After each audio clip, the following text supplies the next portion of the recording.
nate nang na problem hai le kari no tong se problem thoi se kai no nang bo hai ma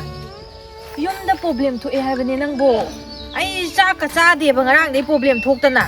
nang ha nang suman ma na de da a che hi ahum mari khang na ko se ngong te sumai na ngon di lak thong ai tau de han de ngon de khang la la ka dum tau le na o chahi ani hum do koina rak pa dai ne problem thok ka lei je yum da kari problem na aina pang bia ba tau bia ma te ngoi dei tau gi nang na pang bu do ya ra hai ba si problem je ko ibani hek tok na ra ba ibani si problem je phara ne ko yung gi sky ge ai ding ngal kan da tu pun pi ju ngau de chahi na ai de sirai ga am tang si la kan nang to de kai chahi le ga yung kai no chahi le ngai yang te ju ka dai de nu pi le ko ga yum pa de ju yum da mo ro adu nang yum pa da bai khang de ba aina ha ibani koina ba je koi chalam ni nga adum problem je thole yum da ju ngange nang ju ngai re ko nu pa ju ngai re nu pi ju ngai re koina ba koi chaladi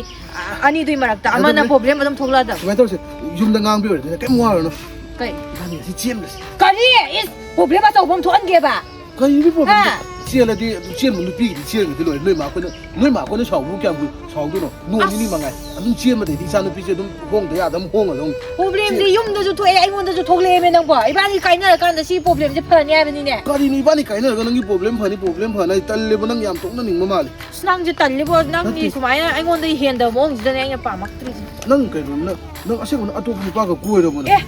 ai sin pa ko hem no ma bra mi tem ya ma nu pi or bu ni ra ba ba nang mong sam ching na ka le nang sumai sung tau da me nang yam hong e na yam ai hen ba pa mai ta te mo da ma ta han da nu pa ko ba kai nang do ai ta to na ni bai mong na tra nang da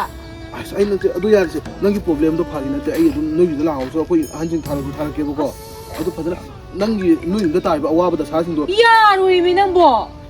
ya ai si thoi ju thoning tholai na te nang na sung ko ro ko dei tholai ni ji human ga problem am ne tho doi je nang no yu ji ka ma to lai ting ga yung thok ke ra ba na ha se sung ang or ge na nang ma problem thoi ji thoi problem le ho ro nang sumai to mo nu pi na ti mai to so kari problem ma to di wa jan ba ja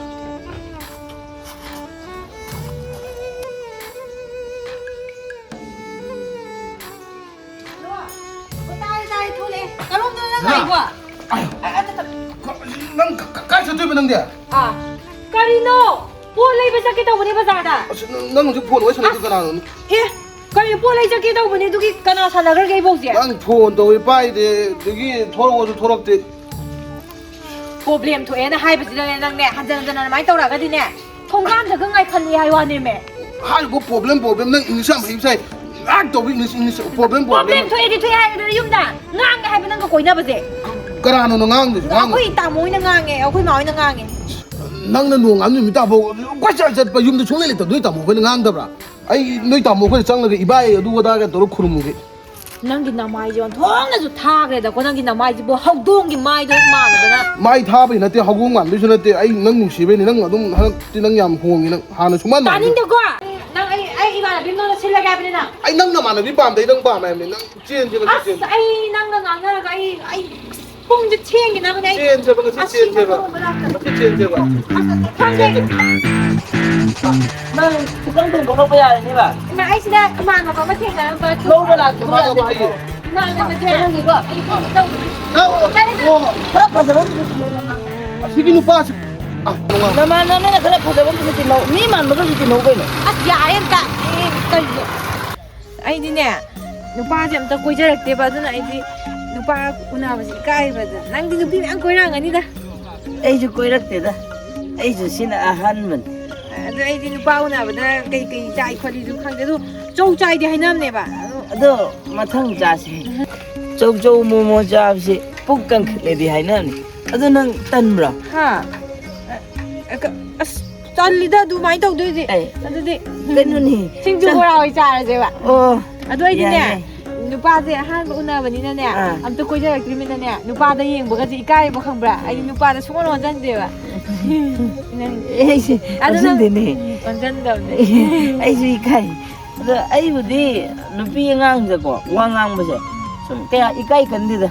ai di nu pa ni na nu pa si di mai kha thar ga lem me hai ni ai ado sumai nang hai di sumai ni ba ni phajana nu sin na ga ne atu bu nu pi gong koi rak toi ra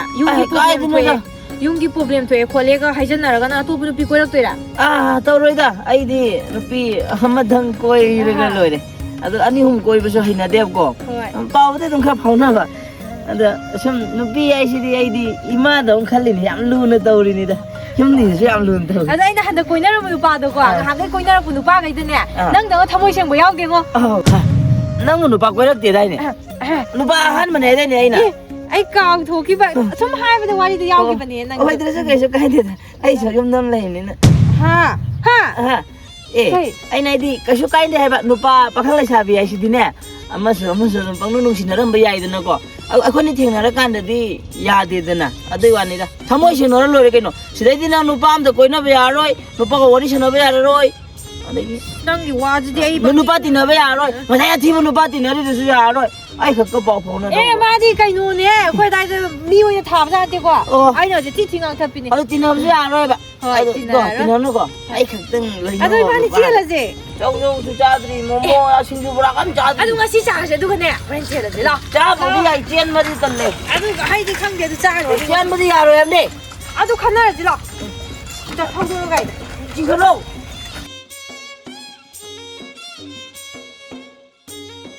ꯀꯥꯔꯣ ꯂꯩ ꯂꯣꯟꯗ ꯂꯧ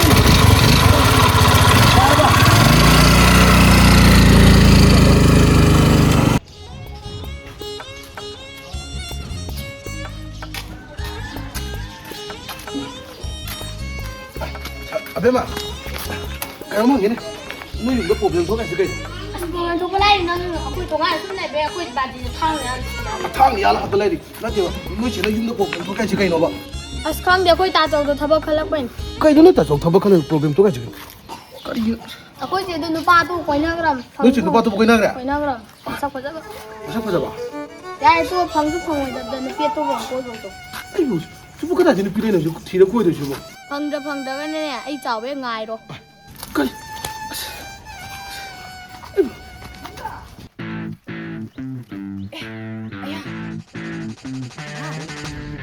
폰에서 와이파이다 비시고 만 10만이 드세 해 나한테 폰 빠지지 가기 너가 나 하! 나 한테 폰 빠지지 가기 말이 너도 하이로 이반이 폰 보내다 보면 홈니 쇼래과 아저씨 아이폰이 아이폰이 아더니 호란 자는 진짜 가지 놓는 거 가야 되는다 가야 되는다 뭐예 가다이 저 이마 아버니 이제 이게 저 거의 람비 소록 잘라 그냥 튀리네 떡는 강어 चलो 호란 거나 오래 샤나 폰 감투다 빠이로 호이바 चलो 폰 이제 빠이 와이즈 가나다 너 오래 샤나 뭐?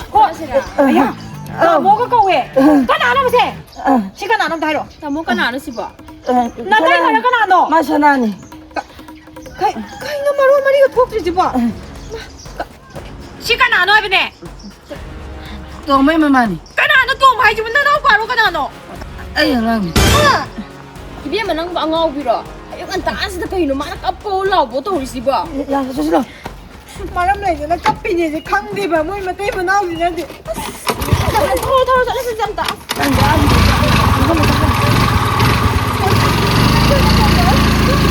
너희가 내가 나오는 거 아니야 빠르고 아이 프로블em solve 한다 야 thôi sai đi lùi ra cái đâu này nó không 다곤도 난 혹시 아이 가이람이라 nát nát ngày mà nát 아이 가이람이라 nát 아이 털라지디 아이고 그 용기 프로블em도 야나 그래 야 산나 그래 solve 그래 야 너희 어제 게임 또 들어봐봐 프로블em도가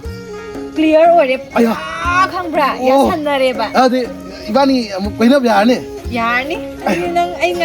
năng 지고 스마이나 아이나 누파 또 보고이게 칸칸는데 스마이나 아이 동 많이 미럼니 칸가디네 아이가 하나 누파 또 보고이랑 뭐이고 아도 아이 백보라 이제 이반이 세라제나 나중에 좀 찐리 알아더라고 이거는 이반이 찐리네 이거 아 그래 그러니까 왜 여러게 아도 아이 이제 후직세 프로블em 조금만 꼭 터치되나 못 썼던 래 이제 예 그 프로블em 나 이제 탐다래 놓을 거이나 nang thằng thằng ngâm mùi gì yam chọc 이게 mùi 뭐 많이 따고 사세 tu lau ai problem đó ma này problem mà sao nang na thằng thằng ngâm ma rồi aku lại cái yang ngang đi nè ngâu đi mà cô cái làm sao quên này 아들 줄래는데 đó iban sih ngasih chiến lời này bako nang orang mati lah pedo nang lau aku magi gula beri ngapi lah kena bako gula sambil nasi bako 프로블em 자우니나